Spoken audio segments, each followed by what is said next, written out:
So I want to receive all the benefits that come from Christian fellowship. How do I go about doing that? We're going to discuss that in this video. This video is a part of a larger series of videos called Virtual Coach. If you go to our YouTube channel, Bethel Pittsburgh, under playlist, you'll find a playlist titled Virtual Coach. In that series, it's not a Bible study, which is kind of reflecting practically through the various habits of the Christian faith. And if you want a more Bible study version of that, we have a playlist called The Disciple that gets more in depth that way.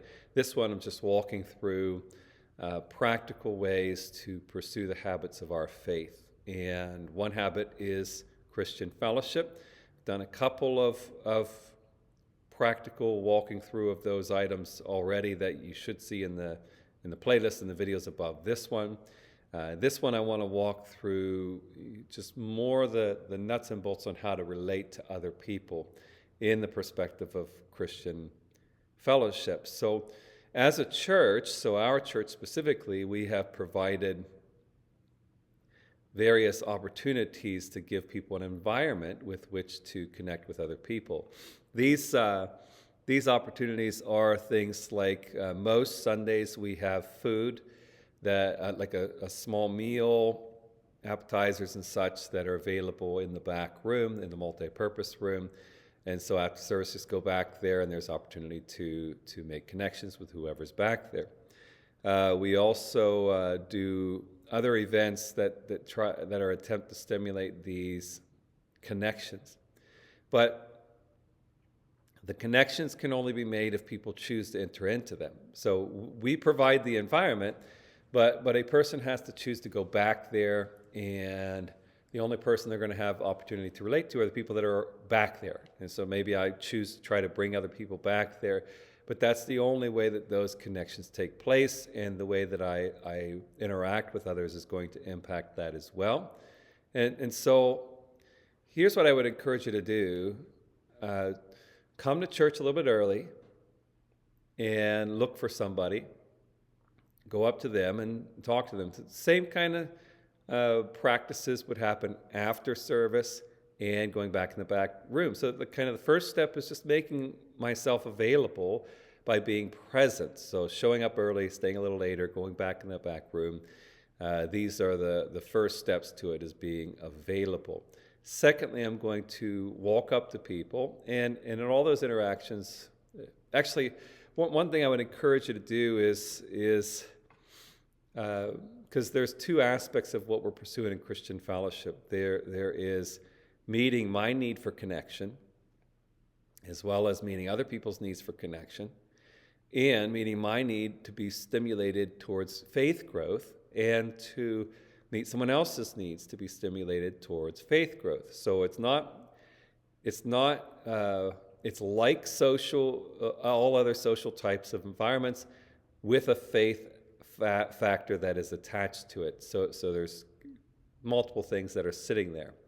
So when I go into those spaces, because it's a faith-based scenario, first I'm going to ask myself, what kind of person should I be looking to connect with? And the first person I should be looking to connect with is somebody who's new. And the reason for that is I should, if you think of Philippians 2, I should put other people's needs first. It doesn't mean I don't get my needs met, but I should put other people's needs first. And most of the time I end up finding my way of getting those things met by doing that. So first person that's going to be of need, especially in the faith context, is the person who's new. And the reason for that is they're new, so we don't know anything about them.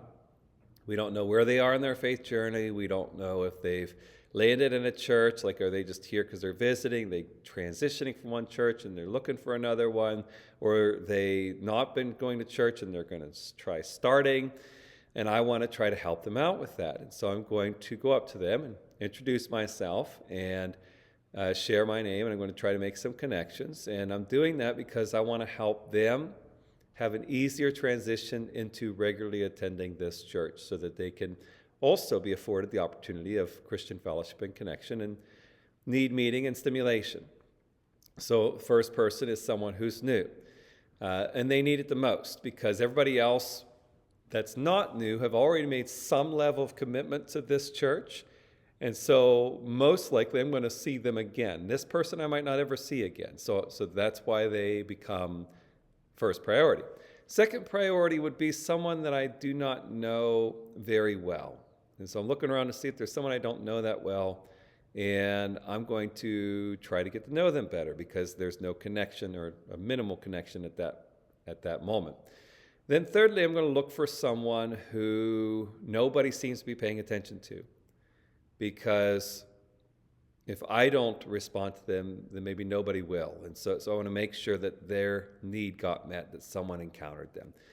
Then fourthly will be anybody else. So at that point, I'm looking for anybody to connect with.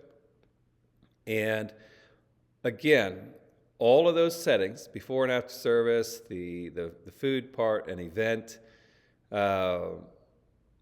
whether it's the new person or someone who I don't know that well, whatever type of person I'm interacting with, here's how the interaction will go. First, I'm making sure I know their name, that we're introduced, so they know my name, I know theirs. That's an obvious first step.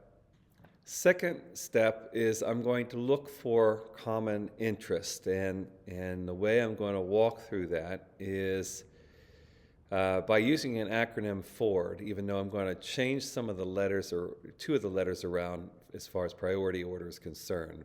But family, so talk about their family and my family, occupation, recreation, and dreams. And the two I'm going to switch around is family and occupation. Family comes first in the acronym order of FORD, but occupation, I think, is a higher priority. And the reason why is because that's less threatening. Most people are used to that question of, what do you do for a living? And so because most people are used to that question, I'm going to lead in with that one. And so that'll be my question, especially if it's someone I don't know that well or not at all. If I already know them well enough, I know that answer, then I can skip this step. But so what do you do for a living? And then they're going to say, and then I'm going to ask them some questions, open-ended questions. If you don't know what that is, open-ended questions are questions you can't answer with a simple yes or no. So I'm going to ask them open-ended questions, and I'm going to show some interest in their occupation, and I'm going to, as they're talking, I'm listening to find out, are they revealing anything else about themselves that might be interesting? And I'm going to show interest even if I'm not interested on its own, but because I'm interested in them, I'm going to take interest in that subject. But I'm going to also look to see if there's something they're interested in that I'm also interested in, and that's probably where I'm going to stay once that happens, at least in part. And so occupation, and I'm listening to see if in there they mention things that fall into these other categories. So they mention something about family as they're talking. And if so, then they opened the door. They mentioned family, and I'm going to explore that some with them. If they talk about something they do recreationally, then they open the door, I'm going to step into that. And so see, I start with occupation. I'm letting them open the door for me to connect in these other categories. If they mention something about dreams, something that they aspire to, things that they hope, and dreams don't have to be like my future career, like when we're kids. It can be, I really would like to start losing weight, or I would like to start monitoring my screen time. Like, it could be any kind of aspiration that they have, and they mention it, and follow that with them and dive into that. And like I said, we're going to connect just because we're showing interest. But secondly, if I can find something they're interested in that I'm actually interested in, that's going to be my emotional connecting point. That's where we're going to feel close. And as I get connected, one of the things I'm also looking for in this is, where is their faith interest?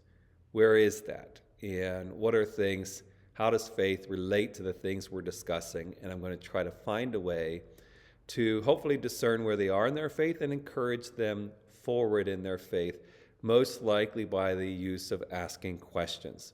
And so the more I can get, the better I get at paying attention, being a little bit of a risk taker, willing to say something and be there. And the better I learn at asking questions, the better this is going to be. And the more I'm aware of where our faith journey takes us, and the more I want to be connected to other people, the better this is going to be. And we might throw up excuses like I'm introverted, or I'm interested in things nobody else is interested in, and things like that. But there's always someone we can connect to, and there's always people we can influence. We just have to be willing to do the work to make those connections. So I hope that you'd be willing to do that, because not only will it help you get your relational needs met, but it'll help someone else to do that, and it will help build people's faith up and build up the church. So if you have any questions on that, leave that in the comments below. If you are watching this video and you're not a part of Bethel, and you live in the Pittsburgh area and you would like to join us in our faith journey in person, we'd love for you to join us. We're Bethel Assembly of God at 2501 Staten Street, Wednesdays at 6:30 p.m. and Sundays at 10 a.m. Or if you're not in the Pittsburgh area but you'd still like to join us, we do stream our Sunday morning services live. 10 a.m. on Sundays, we stream live off the YouTube channel Bethel Pittsburgh, and you're welcome to join us that way. But may God richly bless you.